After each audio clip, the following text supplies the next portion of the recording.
Traditional Ojibwe lore has it that the vast depths of Lake Superior are haunted by a colossal underwater lynx, a powerful elemental spirit known as Mishapishu, which held sway over the wind and waves. Natives sometimes made sacrifices to this demi-deity, throwing a live dog into the water as an offering, before setting out in their birch bark canoes into the perilous freshwater sea they called Kichigami. Mishapishu is perhaps the most famous inmate of the menagerie of legendary cats that prowl the landscape of native Canadian tradition, the legend of which this author hopes to explore more thoroughly in the future. In this piece, we will explore other, more obscure folkloric felines endemic to the Great White North, from a titanic predator set to haunt the subarctic forests, to a mysterious black panther spotted in the eastern provinces. Enjoy. Filed away in the scattered archives of the Society for the Investigation of the Unexplained, the papers of the late Ivan T. Sanderson, styled the godfather of cryptozoology, is a letter written to Sanderson on July 12, 1971, by a man whose signature this author was unable to decipher. The man claimed that, in the fall of the previous year, while visiting the historic town of Moosonee, Ontario, on the Moose River Delta near the southern tip of James Bay, he met an old Indian named Gugo Naninesh, who claimed to have come from the Nahanni area. This region, the valley of the South Nahanni River, is a sprawling vale in the Mackenzie Mountains, which runs along the border of Canada's Northwest and Yukon territories. Since the early 1900s, this remote subarctic hideaway, popularly known as the Headless Valley, has earned itself a reputation as a place where prospectors die mysterious deaths, where a wealth of gold ore lies hidden in the rocks, and where monsters from a forgotten age defy extinction. The native astounded the letter writer by enumerating some of the gigantic predators that roamed the wilderness of his homeland, describing an enormous, long-nosed creature, eerily reminiscent of the woolly mammoth, and detailing the appearance of a monstrous dog, of which all other animals lived in fear. Its habits are disgusting, if it exists, the letter writer wrote of the colossal canine. Part carrion eater, it can take a bear apart, but prefers to live on injured or young animals.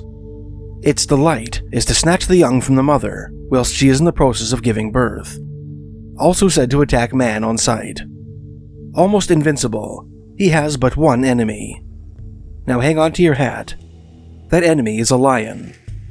I thought he meant puma, which I wouldn't have believed anyway, but no, he meant a lion.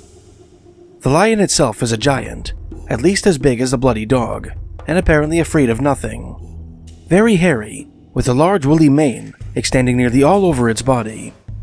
The lion kills everything when in the mood, including the bears, moose, and what would appear to be mammoths.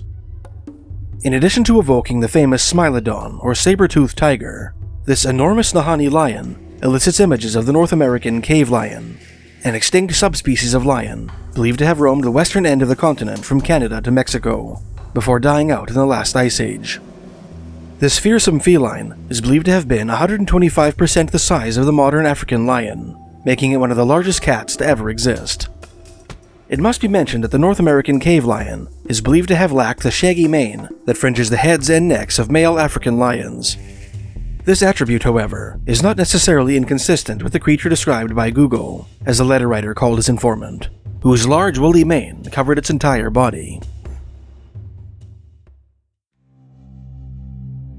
Another lion-like animal said to prowl the Canadian wilderness is a creature dubbed the maned American lion, which cryptozoologist George M. Aberhart included in Volume 1 of the 2013 edition of his Fortean classic, Mysterious Creatures, A Guide to Cryptozoology.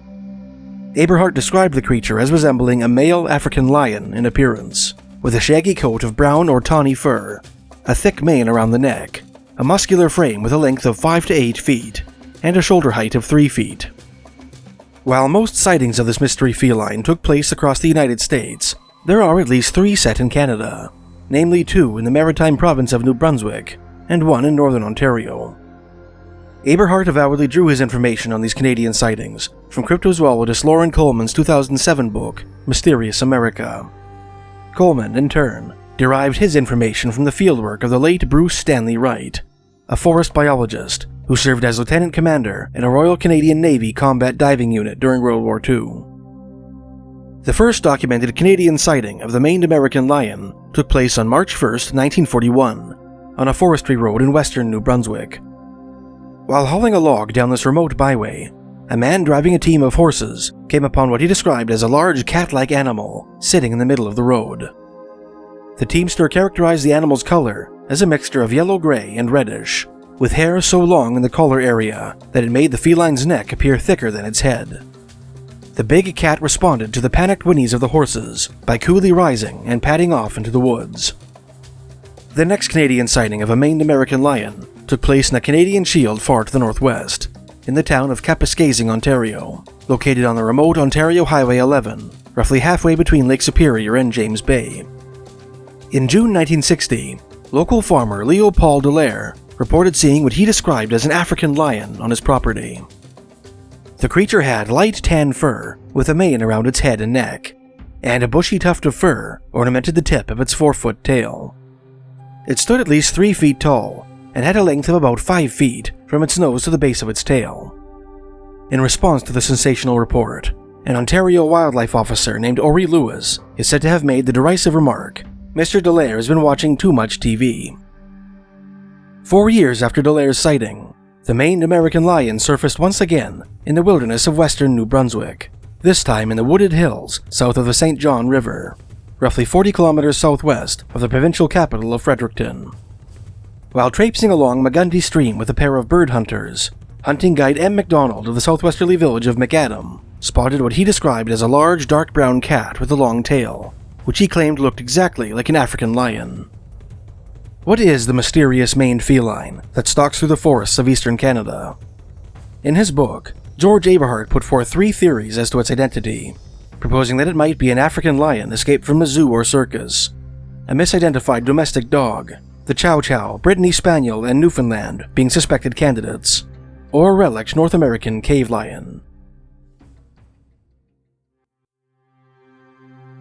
Despite his contribution to the legend of the maned American lion, zoologist Bruce Stanley Wright, from whose fieldwork the above reports derive, is perhaps best known as an early champion of the notion that a breeding population of eastern cougars, a subspecies of mountain lion, popularly believed to have been extirpated in eastern Canada by the mid-20th century, survives in Canada's maritime provinces and the states of northern New England. Wright outlined his controversial theory in his seminal 1959 book, The Ghost of North America, The Story of the Eastern Panther, and his 1972 book, The Eastern Panther, A Question of Survival, sparking a debate that endures to this day. Scattered among the eyewitness accounts that Wright documented in his books are 20 sightings of black panthers in the province of New Brunswick, described as long-tailed, cougar-like animals with black pigmentation. To the layman with a passing familiarity with wildcats, the term Black Panther might evoke images of the character Bagheera from Rudyard Kipling's The Jungle Book, the mascot of the African-American Communist Organization active in the 1960s and 70s, or the bestial namesake of Marvel Comics' most famous African superhero. These creatures are melanistic leopards and jaguars, ordinary wildcats from the jungles of Africa, Asia, and South America, which owe their dark pigmentation to a relatively rare genetic mutation. Interestingly, although a mere couple of black bobcats have been snared in New Brunswick, and the first black lynx was caught on camera in Whitehorse, Yukon in the summer of 2022, melanism has never been observed in cougar populations, begetting the eerie notion that the black panthers spotted in eastern Canada might be members of a species altogether unknown to science. The earliest Black Panther sighting, which Wright documented in his 1972 book, is both the most dramatic and the most unusual. On the evening of November 22, 1951, while returning home from work, a lumberjack named Herman Bellier was attacked by what appeared to be a rabid black panther near the village of Cambridge Narrows, near the southern end of New Brunswick. "I was returning home about 6 p.m., the woodcutter said. I came to a pole fence, and before crossing it, I hit it with my axe. Within seconds, I heard 5 loud yells off in the woods. I walked about 100 yards further, when I heard 4 or 5 more yells. I looked back and saw it coming, leaping. I ran a short way when it overtook me, so I had to stop and face it. When I stopped, it stopped, and stood up on its rear legs, with mouth open and sizzling, and with front paws waving, it charged. I swung the axe at it, but it jumped back, and I missed, so I ran for it and whooped. It leapt off in the woods, and I ran for the house, but didn't run very far before I saw it coming again, and had to stop and swing the axe at it. It jumped up to one side, so I ran for it, and it ran off into the woods again. It repeated the same thing over and over 5 or 6 times, until I came to a field where I could see the lights of the houses, and then it leapt off and never came back. When asked what the creature looked like, the woodsman replied, "The animal was black or dark gray.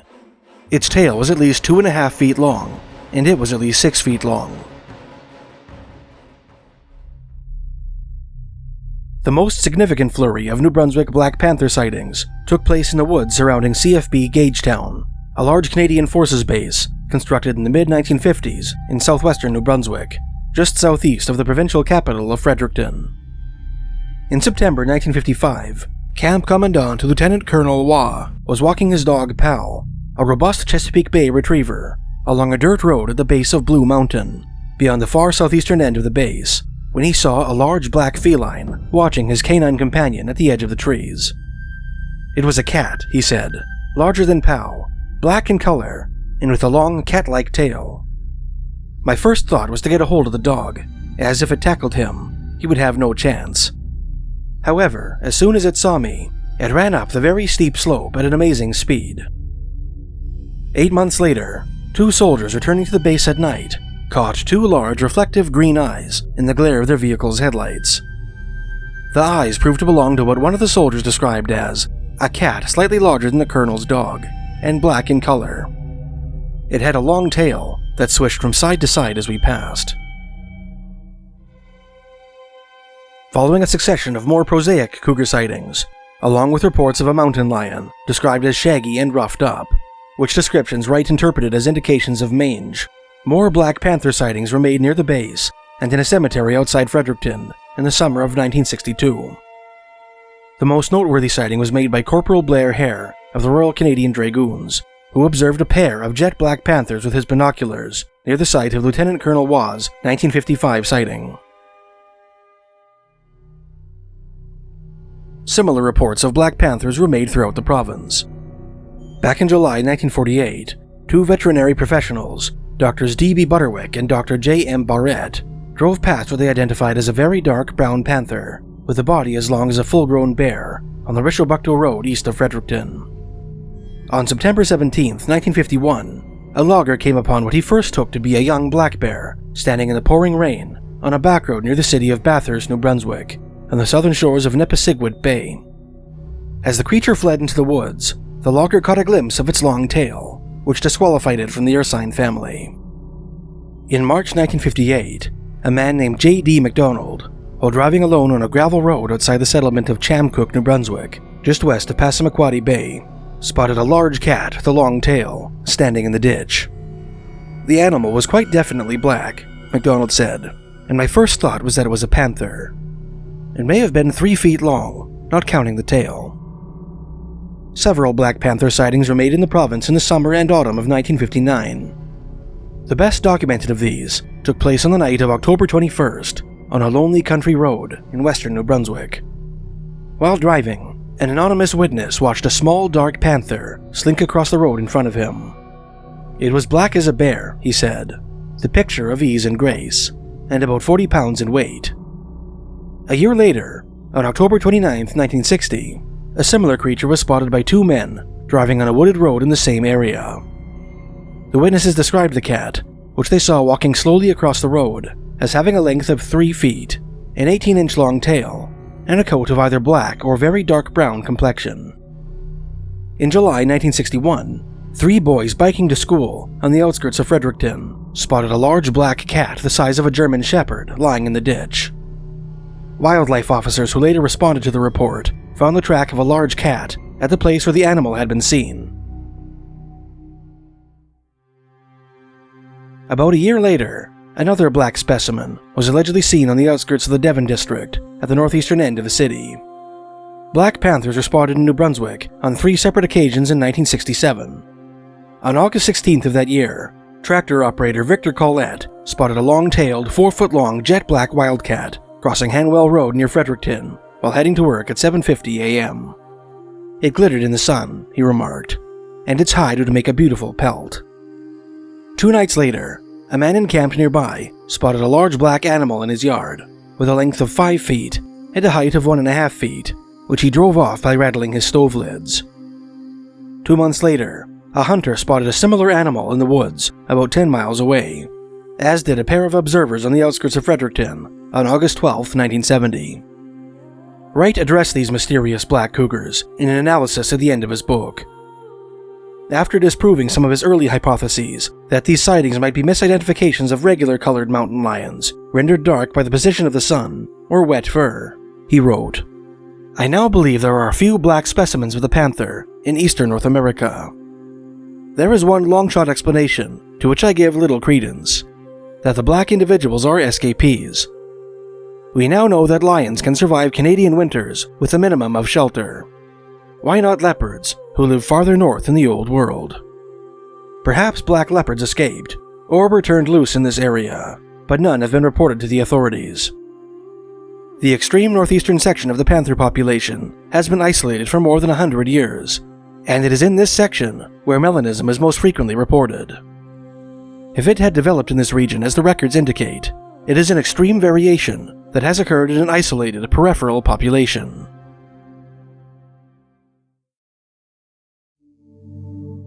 New Brunswick is not the only Canadian province in which black panthers have been spotted. In a 2011 article for the scientific journal Canadian Field Naturalist, in which he made the compelling argument that the wilderness of Ontario supports a population of cougars, wildlife biologist Rick Rosette claimed to have unearthed 52 credible black panther sightings in Canada's Heartland province, but omitted them from his study, as there are no records of a black phase of cougar occurring in North America. In my opinion, he wrote of the subjects of these sightings, they were in all likelihood escaped exotic animals, most likely melanistic leopards or melanistic jaguars, or another species such as a fisher or a small American black bear. I could not find any records or published literature documenting the capture, killing, or photographing of black cougars in North America. Embedded within the article is a trail cam snapshot of a large black wildcat. In what Texan folklorist Michael Mays aptly described as an amazingly nonchalant manner, Rosette identified the animal as a photograph of a melanistic jaguar, taken by a trail camera near Guelph, Ontario in April 2010. Although Rosette neglected to elaborate on any of the black cougar reports he came across, cryptozoologist Michael Newton included an Ontario sighting in an article for the winter 2007-08 issue of the magazine Mysteries. On July 12, 2007, while driving on Trunk Road on the Champlain Trail near Bonfield, Ontario, not far from Lake Nusbonsing, a man named John Wilson spotted something unusual.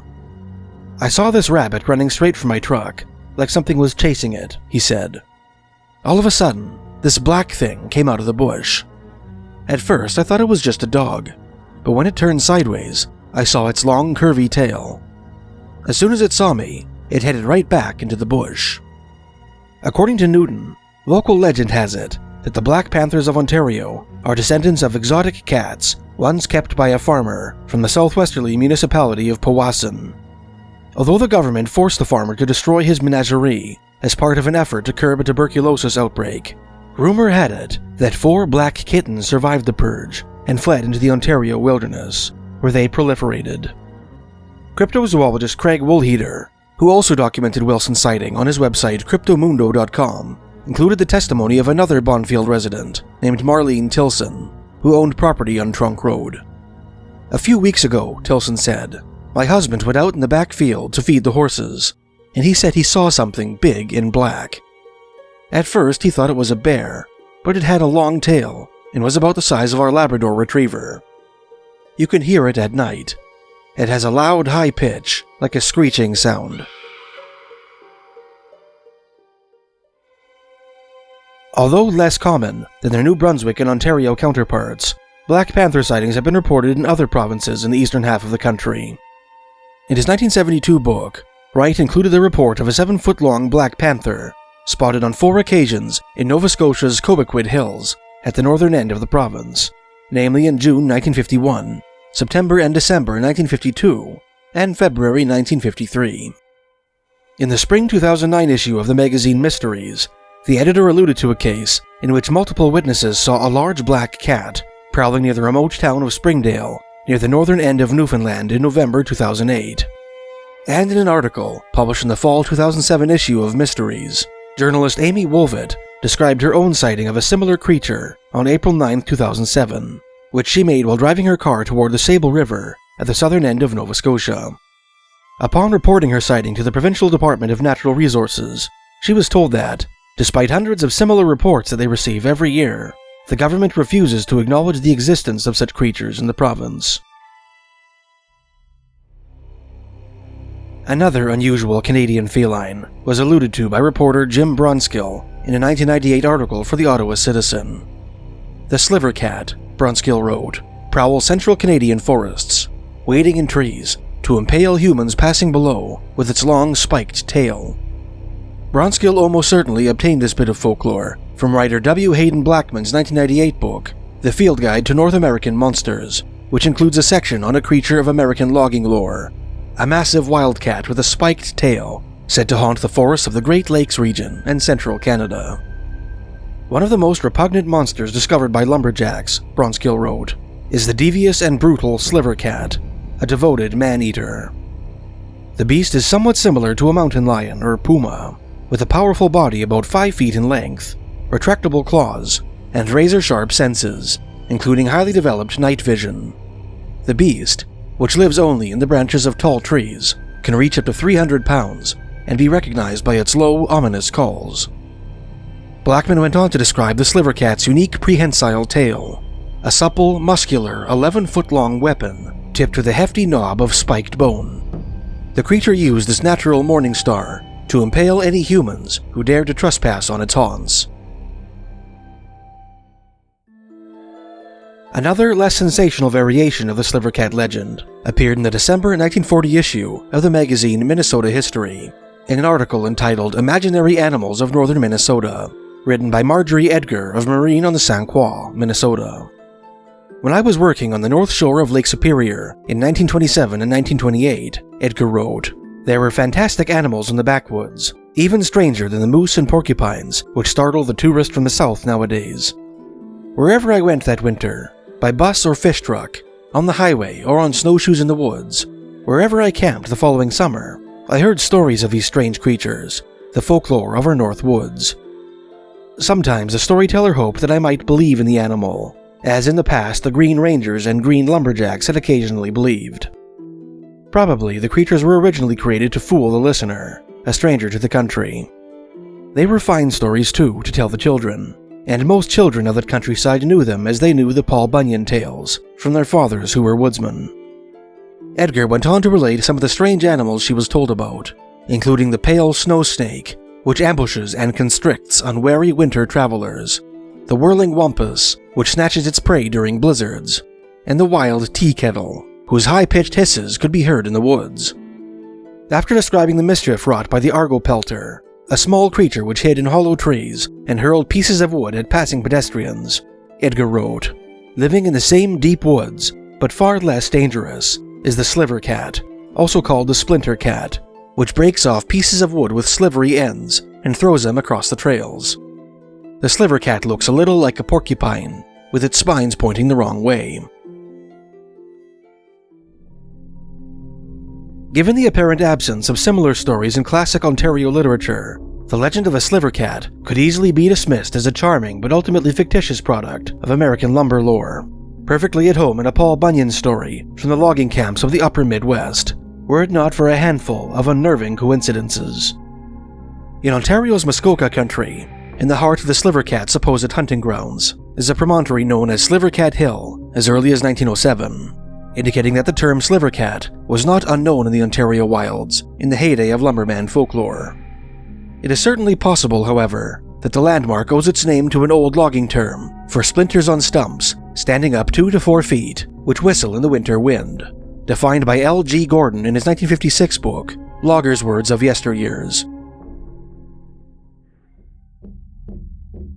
Far more disturbing than this vague toponomic coincidence is a short passage from an old ethnology by American anthropologist Philip Drucker in 1951. despite that Drucker's work pertains to the Nootkan tribes of Vancouver Island, British Columbia, who lived more than half a continent west of Ontario's Northwoods. One of the legendary monsters his informants described mirrors a splinter cat with chilling fidelity. There was really an infinity of dangerous beings lurking in the woods, Drucker wrote. There were headless, mallard-like birds of brilliant plumage, birds with human faces, a kind of mountain lion that walked backwards and killed men with its long, lance-like tail, and many other horrid and dangerous creatures.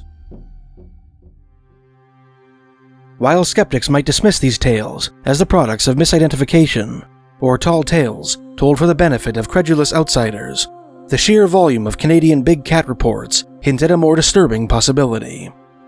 Perhaps somewhere in the silent wilderness, remnants of a forgotten age or members of an undiscovered subspecies prowl the remote backcountry, defying classification in the rugged solitudes of the Great White North.